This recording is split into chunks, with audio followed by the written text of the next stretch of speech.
सभा में बहुत बहुत स्वागत। बनवारी राम जी, प्रियंका यादव जी जो हमारे दो प्रत्याशी हैं, कल्पना राय जी की धर्मपत्नी सुधा राय जी, वैष्णवी राय जी, इंतखाब आलम जी, जनक कुशवाहा जी, बालकृष्ण चौहान जी, सुनील जी,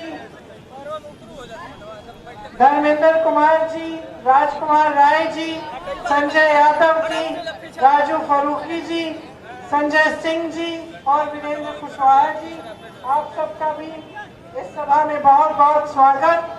कांग्रेस पार्टी के कार्यकर्तागण, नेतागण, जितने भी महिला कांग्रेस, यूथ कांग्रेस के मेरे साथी यहाँ उपस्थित हैं, आपको भी बहुत बहुत स्वागत। और बहनों और भाइयों, इतनी गर्मी में आप इंतजार कर रहे हैं काफी समय से, इसके लिए मैं आपकी बहुत बहुत आभारी हूँ और आपको भी यहाँ पर बहुत स्वागत देती हूँ। देखिए, चुनाव का समय है, आपसे चुनाव के संदर्भ में कुछ बातें करने आई हूँ, देश प्रदेश के हालात के बारे में, आपकी जो परिस्थितियां हैं उनके बारे में। तो सबसे पहले मैं जानना चाहती हूँ कि यहाँ नौजवान कितने हैं, हाथ उठाओ।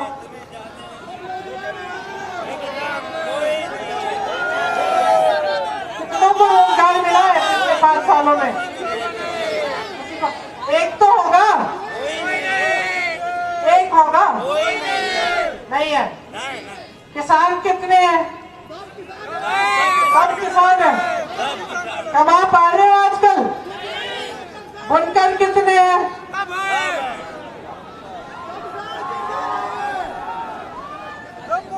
आपकी कमाई कैसी, अच्छी है? पहले से अच्छी हुई है? नहीं हुई है। बहनें कितनी है मेरी यहाँ? महंगाई का सामना कौन करता है? आप ही करते हो। आजकल सरसों का तेल कितने का मिल रहा है? दिहाड़ी कितनी है? दिहाड़ी कितनी? 250। और सरसों का तेल? और किसानों की सबसे बड़ी समस्या क्या है? छुट्टे जानवर, छुट्टे जानवर की समस्या है। गेहूं धान की कीमत मिल रही है? नहीं मिल रही है। बिजली बिल भरे जा रहे हो, बड़ी बड़ी बिल आती है, बिजली आती है। तो ये है आपकी समस्याएं, महंगाई, बेरोजगारी, बुनकरों की तमाम समस्याएं, जो बड़ी बड़ी बिजली की बिल आती है, जो उनका स्पेशल पैकेज खत्म किया गया, किसानों की समस्याएं, उपज का दाम नहीं मिलता, खाद नहीं मिलती, पेट्रोल डीजल के दाम बढ़ चुके हैं, कमाई नहीं होती, छुट्टा जानवर खेत चला जा रहा है, महिलाएं महंगाई का सामना कर रही है, इनके लिए कोई बेरोजगार की बात ही नहीं करता, इनको सशक्त करने की बात नहीं करता कोई, नौजवान बेरोजगार खड़ा हुआ है। ये है आपकी समस्याएं। अब ये समस्याएं कम से कम पिछले 5 सालों से तो है ही है कि नहीं? नेता क्या बात कर रहे हैं? जो राजनीतिक दल के नेता, चाहे वो समाजवादी पार्टी के हों, चाहे वो भाजपा के हों, वो क्या बातें करते हैं यहाँ आकर आपसे?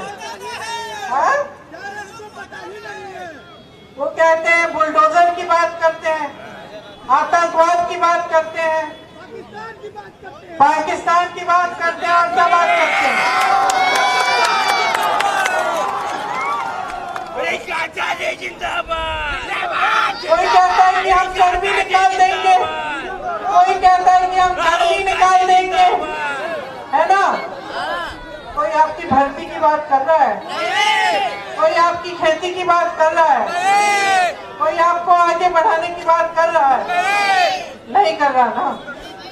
आदत जो आपने बिगाड़ रखी है, वो दोषी थोड़ी है, दोषी तो आप हैं, दोषी तो आप हैं। सबको मालूम पड़ गया है, चुनाव के समय आएंगे, धर्म की बातें करेंगे अच्छी अच्छी, कभी इस धर्म की, कभी उस धर्म की।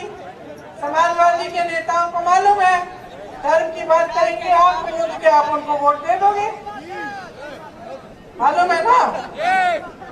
भाजपा के नेताओं को मालूम है, धर्म की की बात करेंगे, जज्बातों को उभारेंगे, उनको वोट मिलेगा, सत्ता में आ जाएंगे। तो 5 सालों में क्या करेंगे? कुछ नहीं करेंगे। समाजवादी दल के नेता तो अपने घर में दुबके रहे। आपकी समस्याएं आई, एनआरसी, सीए आया, बुनकर की बड़ी बड़ी समस्याएं आई, किसानों की समस्याएं आई, क्या हुआ? आए आपके पास? अखिलेश यादव जी पधारे अपने घर से आपके घरों में, किसानों को कुचल डाला, किसानों को लखीमपुर खीरी में कुचल डाला। क्या किया उन्होंने? घर से ट्वीट कर दिया, घर से बाहर निकले ही नहीं। इतना बड़ा आंदोलन चला आपका एनआरसी सीए का, कहाँ थे? अरे कहाँ थे? कहाँ? एक जगह गए, मेरठ गए, बिजनौर गए, कहीं गए जहाँ पे हत्याएं हुई थी पुलिस द्वारा, जहाँ पे 19-20 साल के नौजवान लड़कों को ऐसे ही मार डाला गया। पहुंचे? चलो पहुंचे नहीं, आवाज उठाई, आवाज उठाई आपकी? नहीं उठाई। और भाजपा के नेता तो भाजपा के नेता, बड़े मियाँ तो बड़े मियाँ, छोटे मियाँ, सब एक ही बिसात पर खेल रहे हैं। बहनों और भाइयों, सब एक ही बिसात पर खेल रहे हैं। इसको गहराई से समझो, क्योंकि जो आप तय करने जा रहे हैं उससे आपका भविष्य तय होगा। जो चुनाव है ये आपके भविष्य को तय करने का चुनाव है, और ये सब एक बिसात पर खेल रहे हैं। 5 सालों में समाजवादी दल के नेता, बहुजन समाज के नेता लड़े नहीं इनके खिलाफ, चुपचाप से बैठे रहे। और आपने इतिहास में एक ऐसा जंग बता दो मुझे, एक ऐसा जंग बता दो जो बगैर लड़े कोई जीत जाए। एक बता दो। कोई नहीं है, कोई ऐसा जंग ही नहीं है। जो लड़ा नहीं वो फिर से समझौता करेगा। मेरी शब्दों को ध्यान से सुनो, लड़ेगा नहीं। सरकार बन भी जाए तो सरकार झुकेगी इनके सामने, क्योंकि झुकते चले आ रहे हैं 5 सालों से। बहुजन समाज पार्टी की नेता तो निकल के अभी भी चुनाव में भी नहीं निकल रही है। किससे डर रही है? सीबीआई से डर रही है, चीन से डर रही है। चलिए, आपको तो सब मालूम है, चीन के पीछे। तो जब सब मालूम है मेरे भाई, तो आंख मूंद के वोट क्यों दे रहे हो इन लोगों को? भाजपा की नेताओं की इतनी हिम्मत हो गई है आज कि आपके सामने खड़े होते कहते हैं कि हमें आपकी समस्याओं के बारे में पता ही नहीं। प्रधानमंत्री जी कह रहे हैं हमें तो पता ही नहीं था कि छुट्टे जानवर की देश में, प्रदेश में समस्या है। अब बताइए, सर्वज्ञानी, अंतर्यामी, विश्व गुरु, और उनको यही नहीं पता कि देश के सबसे बड़े प्रदेश में सबसे बड़ी समस्या क्या है 5 सालों से? चुनाव आया, अचानक पता चल गया। चुनाव आया तो मंच पर पता चल गया, घोषणा भी कर दी कि इसको हम सुझा देंगे। तो 5 सालों से कहाँ थे? अरे 5 सालों से कहाँ थे? कपड़ा बदल रहे थे, प्रचार भी नहीं कर रहे थे भैया। प्रचार तो चुनाव के समय शुरू किया है। कपड़ा बदल रहे थे। देखिए, सूट पहनने गन्ना किसानों का इस पूरे देश में बकाया कितना है? कोई बताए? 14,000 का दर्द पूछने नहीं आया। कांग्रेस 70 साल हुकूमत करी है। उत्तर प्रदेश के किसानों ने आंदोलन किया, दिल्ली के बॉर्डर पे 1 साल के लिए खड़े रहे, अपने घर से निकलकर हालात पूछने के लिए नहीं आए। 6 किसानों को लखीमपुर खीरी में इन्हीं के मंत्री के बेटे ने कुचल डाला। क्या किया?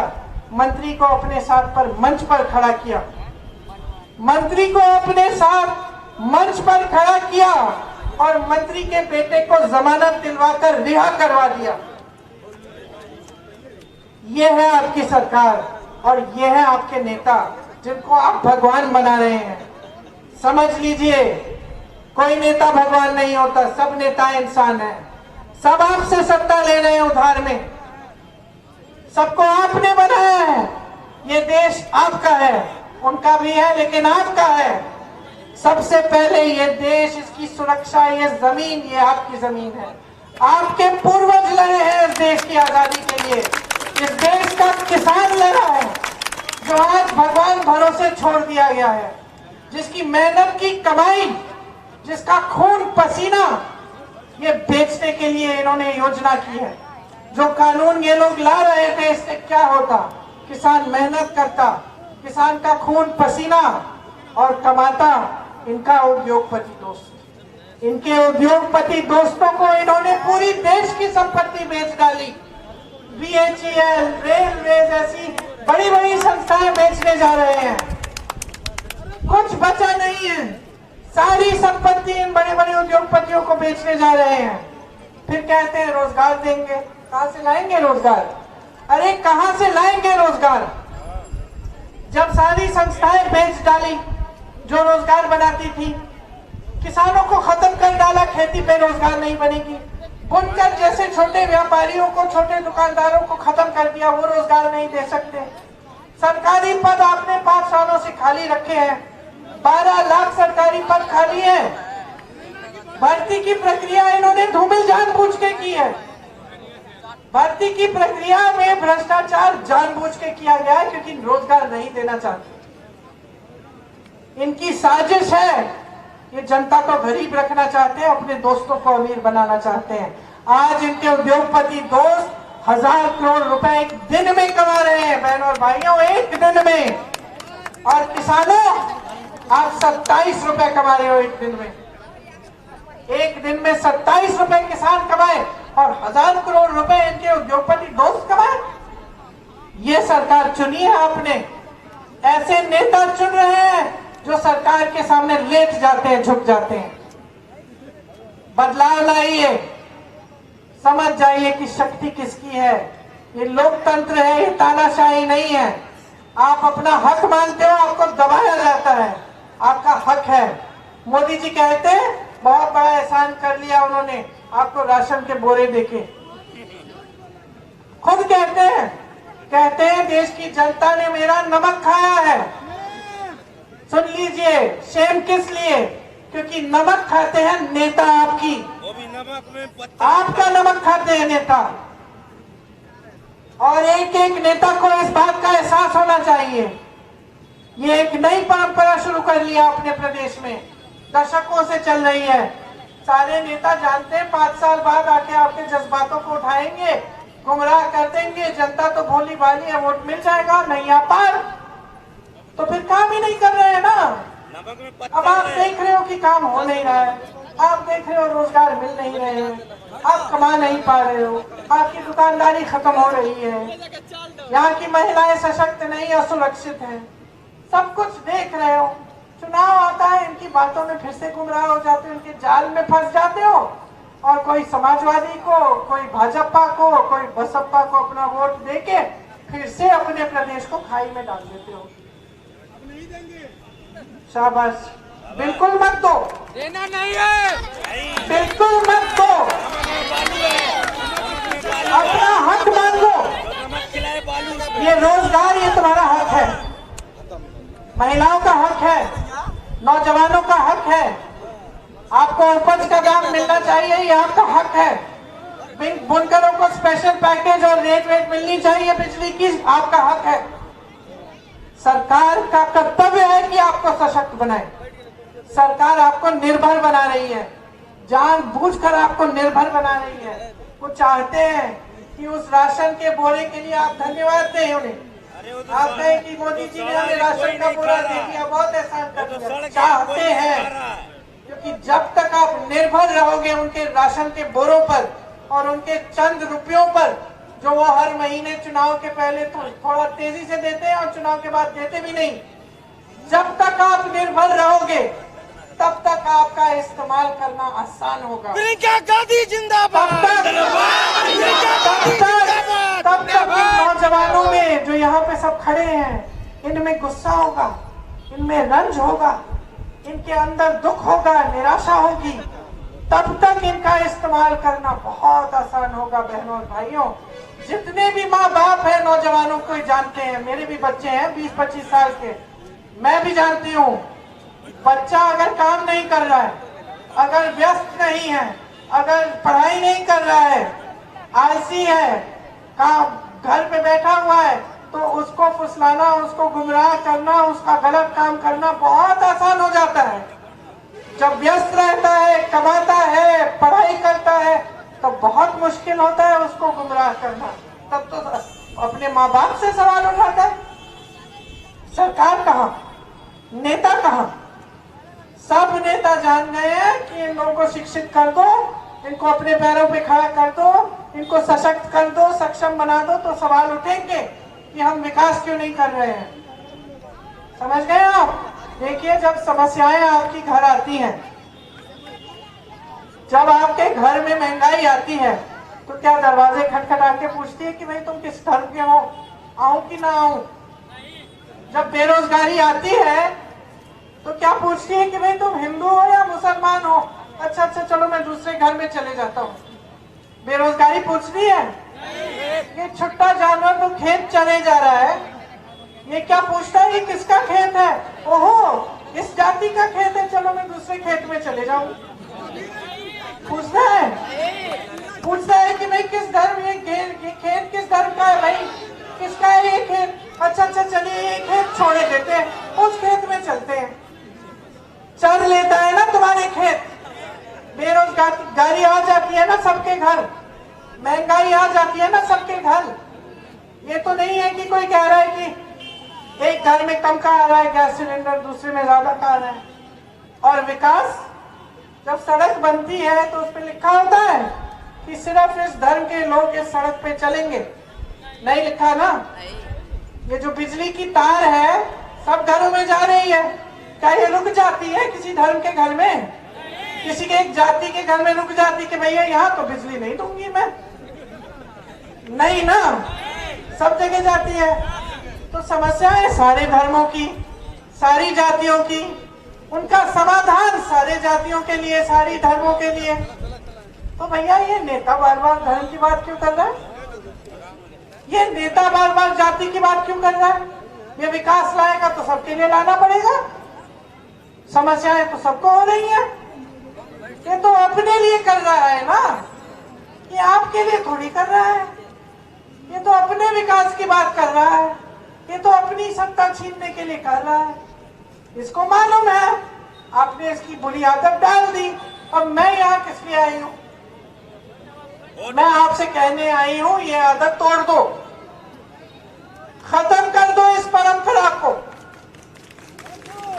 कह दो इन सबको,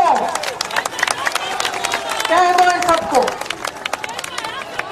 नौजवानों, मैंने एक वीडियो देखा, जो बच्चे भर्ती की परीक्षा देते हैं उनका वीडियो देखा। उसमें एक बच्चा कह रहा था, एक बच्चे ने कहा ये धर्म की बात क्यों करते हैं, इससे तो मेरा पेट नहीं भरेगा। अरे मुझे सक्षम बनाओ, मुझे रोजगार दिलवाओ, मैं कमाकर मंदिर में चंदा दूंगा, मैं खुद दूंगा चंदा मंदिर में, लेकिन मुझे कमाने तो दो। इन बातों से मेरा पेट नहीं भर रहा है, खुद बोला उस नौजवान ने। तो समझ लीजिए आपके साथ क्या हो रहा है, बहुत बड़ा विश्वासघात हो रहा है। और ये मत सोचिए कि एक ही पार्टी कर रही है, तीनों की तीनों कर रही हैं, तीनों की तीनों कर रही हैं। कोई आपकी समस्याओं को हल करने की बात ही नहीं कर रहा। उन्होंने राजनीति किसी और चीज के बारे में बना दी है, जबकि राजनीति का मकसद है सेवा। नेता का धर्म यही होता है और कोई इससे बड़ा धर्म नहीं है। आप किसी भी किताब को पढ़ लो, आप हिंदुओं से पूछो, मुसलमानों से पूछो, ईसाइयों से पूछो, बौद्ध से पूछो, किसी भी पंडित से पूछो, किसी भी धर्म के धर्मात्मा से पूछो, किसी भी किताब को पढ़ लो, कुरान शरीफ को खोलिए, भगवत गीता को खोलिए, सब यही कहते हैं कि नेता का सबसे बड़ा धर्म सेवा है, यही है धर्म।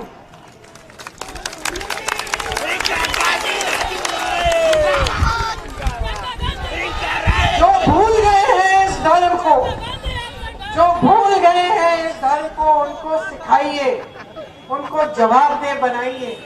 कह दीजिए हमें नहीं चाहिए ये राजनीति आपकी, रखिए आप घर पे अपनी राजनीति, हमें चाहिए विकास, हमें चाहिए रोजगार, हमें सशक्त होना है, हमें चाहिए सड़कें, पानी, बिजली, पाठशालाएं, ऐसी संस्थाएं, उद्योग जिससे हमें रोजगार मिले। हमारी भर्ती की प्रक्रिया को ठीक करो, ये बोलो। अब समझ लो कि आपकी जिम्मेदारी क्या है। आपके पूर्वजों ने आजादी की लड़ाई लड़ी ताकि आप आजाद हो। आज आजाद नहीं हो, गुलाम बना रखा है इन्होंने, जाल में फंसा रखा है। जब तक कमाओगे नहीं, जब तक आगे नहीं बढ़ोगे, तब तक आजाद नहीं हो। और ये जानबूझ के आपको गुलाम रखेंगे, समझ लो। अब कांग्रेस पार्टी क्या कह रही है वो भी सुन लो। इसी का इंतजार। सबसे पहले हम कह रहे हैं कि जो भर्ती की प्रक्रिया धूमिल हो गई है, इसमें भ्रष्टाचार बहुत हो गया है, इसको हम ठीक करेंगे, बनाएंगे। उम्र खत्म हो गई, हाँ, बहुत लोगों की हो गई, इसके लिए भी समाधान है। हम एक स्पेशल कमीशन रखेंगे। ये जो 69,000 की भर्ती, 22,000 की भर्ती, जो जिनकी उम्र खराब हो गई है, उम्र चली गई है और इंतजार कर रहे हैं, जिनके करियर बर्बाद हो गए हैं, जिन पर सरकार ने केस थोप दिए क्योंकि उन्होंने अपना हक मांगा, सबकी सुनवाई करेंगे इस कमीशन में। सुनवाई करके जो जो ठीक कर सकते करेंगे। जॉब कैलेंडर बनाएंगे जिसमें परीक्षा का दिन, नियुक्ति का दिन, रिजल्ट का दिन पहले से तय होगा। किसी ने इधर उधर फेरबदल करने की कोशिश की, किसी ने भ्रष्टाचार किया तो कानून लाएंगे कि हम उन पे कार्रवाई करेंगे।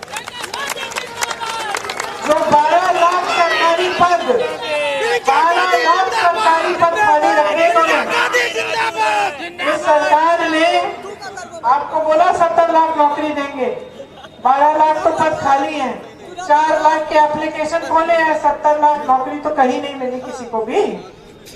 तो सबसे पहले कांग्रेस कह रही है कि वो 12 लाख पद भरे जाएंगे। फिर हम कह रहे हैं कि 8 लाख नए रोजगार पैदा करेंगे। कैसे? जो छोटे दुकानदार हैं, बुनकर हैं, छोटे व्यापारी हैं, इनको मजबूत बनाएंगे फिर से, ताकि यहाँ से रोजगार बने। जहाँ जहाँ हुनर है, जैसे अगर यहाँ पे बुनकर है, यहाँ हुनर है, पूरी सुविधा दी जाएगी। स्पेशल पैकेज आएगा बुनकरों के लिए जैसे पहले था, और फ्लैट रेट पे बिजली दी जाएगी, सारी सुविधाएं मिलेंगी। अगर एक नौजवान अपना छोटा बिजनेस शुरू करना चाहे, अपना व्यापार शुरू करना चाहे, उसे 5 लाख रुपए सरकार 1% ब्याज पे देगी, ताकि उस हुनर का इस्तेमाल हो और वो सशक्त बने। बहनों, आंगनबाड़ी आशा बहुओं के लिए 10,000 रुपए का मानदेय मिलेगा। उसके साथ साथ आपको सशक्त करने का काम हम करेंगे, हमारी जिम्मेदारी है। नारा सुना है हमारा, लड़की हूँ लड़ सकती हूँ। ये क्या है? ये वो नारा है जिसके आधार पर आपको सशक्त करेंगे। 40% मतलब 8 लाख जो सरकारी रोजगार है वो महिलाओं को मिलेंगे। महिलाओं के लिए हर अस्पताल में, छोटे से छोटे अस्पताल में महिला डॉक्टर, महिला नर्स मौजूद मिलेगी, वहां भी रोजगार हम दिलवाएंगे महिलाओं को। पुलिस में 25% महिलाओं की भर्ती कराएंगे, ताकि आप पर अत्याचार हो तो आपको महिला पुलिस कर्मी मिले। और अगर आप पर अत्याचार हुआ और 10 दिन के अंदर अंदर FIR दर्ज नहीं हुआ तो एक कानून लाएंगे कि जिस अधिकारी ने उसको रोका है उसका सस्पेंशन होगा। आपके लिए केंद्रीय विद्यालय जैसे विद्यालय हर जिले में बनाए जाएंगे। छात्राओं को मोबाइल फोन और स्कूटी मुफ्त में मिलेगा, ताकि ऑनलाइन पढ़ाई कर पाए और उनको स्कूल और कॉलेज जाने की सुविधा हो। बहनों, आपके लिए, आपकी सुरक्षा, आपकी सेहत, सब के लिए एक पूरी योजना बनाई है हमने। एक विधान बनाया, शक्ति विधान, आपको मजबूत बनाने के लिए। 40% महिलाएं प्रियंका यादव की तरह आज कांग्रेस पार्टी की टिकट लेकर चुनाव लड़ रही हैं। ऐसी महिलाएं हैं जिनकी बेटियों का बलात्कार करके उनको मार डाला और दफना दिया। ऐसी महिलाएं हैं जिनको मारा गया, पीटा गया क्योंकि वो अपने हक मांग रही थी। ऐसी महिलाएं हैं जो पंचायत का चुनाव लड़ने गई और उनके कपड़े फाड़ डाले पब्लिक में। लेकिन आज कांग्रेस ने उन्हें सशक्त करके चुनाव लड़ने को बोला और चुनाव लड़ रही हैं। मंच पर मेरे साथ वो खड़ी रहती हैं प्रधानमंत्री नरेंद्र मोदी जी के साथ वो मंत्री खड़ा रहता है जिसके बेटे ने किसानों को कुचला। मेरे साथ मंच पर वो महिलाएं खड़ी रहती हैं जिन पर अत्याचार हुआ है, क्योंकि कांग्रेस पार्टी ने उनको कहा है कि आप पर सत्ता की वजह से, सत्ता ने आप पर अत्याचार किया, उस सत्ता को अपने हाथों में लो, खड़ी हो जाओ और लड़ो, हम तुम्हारे साथ हैं। महिलाओं बहनों, आप एकजुट होकर एक बहुत बड़ी राजनीतिक शक्ति बन सकती हैं, इस देश की दिशा बदल सकती है। समझ लीजिए इस शक्ति को। किसानों के लिए पूरे कर्ज माफ होंगे। छत्तीसगढ़ में कांग्रेस की सरकार ने छुट्टे जानवर की समस्या का समाधान ढूंढा। छुट्टे जानवर को घर पे रखने से सरकार 2 रुपए किलो में गोबर खरीद रही है आपसे, उससे लोग छुट्टे जानवर को घर में रख रहे हैं क्योंकि कमा रहे हैं। गोबर का गोबर गैस बन रहा है और गोबर का खाद अच्छा बनकर किसानों को दिया जा रहा है ताकि किसानों की सुविधा हो। इससे छुट्टे जानवर की समस्या ही खत्म हो गई है छत्तीसगढ़ में। और यहाँ आपकी सरकार जो कह रही है कि हमें तो मालूम ही नहीं था कि समस्या है, हम चीख रहे हैं, चिल्ला रहे हैं हर मंच से 3 सालों के लिए कि यहाँ पे ये बहुत बड़ी समस्या है। मैंने मुख्यमंत्री जी को चिट्ठी लिखी, इसे सुलझाओ। छत्तीसगढ़ में हमने इसका समाधान ढूंढा है, यही कर डालो। कोई जवाब नहीं आया, कोई सुनवाई नहीं हुई आपकी। हम इस समस्या का समाधान निकालेंगे और वही योजना यहाँ लागू करेंगे। इसके साथ साथ आज के दिन में छत्तीसगढ़ में गेहूं और धान का 2500 रुपए क्विंटल मिल रहा है, आपको भी मिलेगा।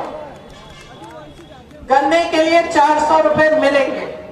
जो ये बड़ी बड़ी बिजली की बिलें आ रही हैं, इनको हम आधा करेंगे सबके लिए।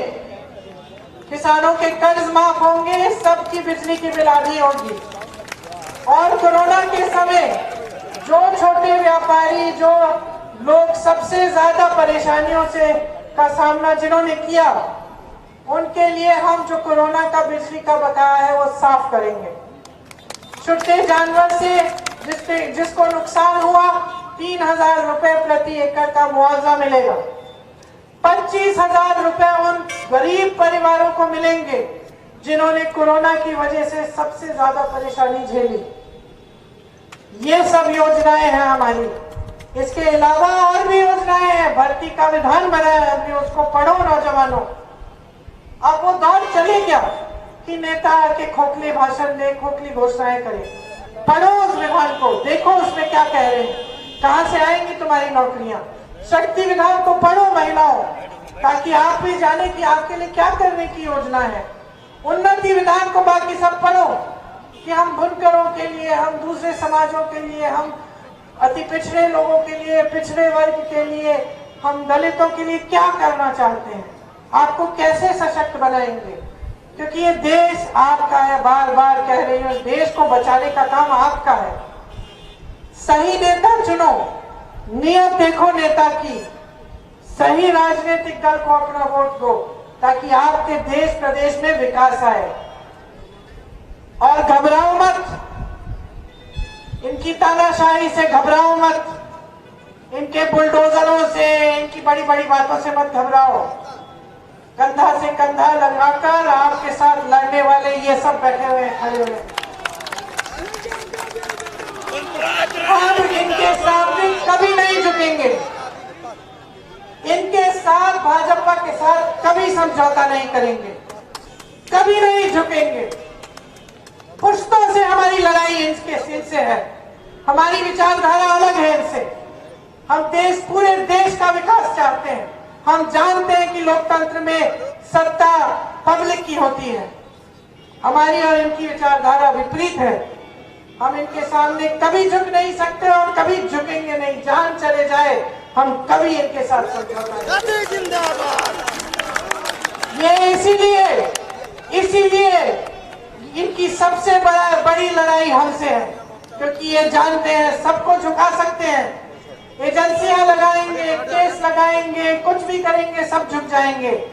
कांग्रेस पार्टी नहीं झुकेगी और मेरा परिवार तो कभी नहीं झुकेगा इनके साथ, कुछ भी कर डालेगा। मन बना लो, इस बार उत्तर प्रदेश में कांग्रेस की सरकार लाओ। देख लेना, कांग्रेस की सरकार आएगी तो विकास कितनी तेजी से होगी।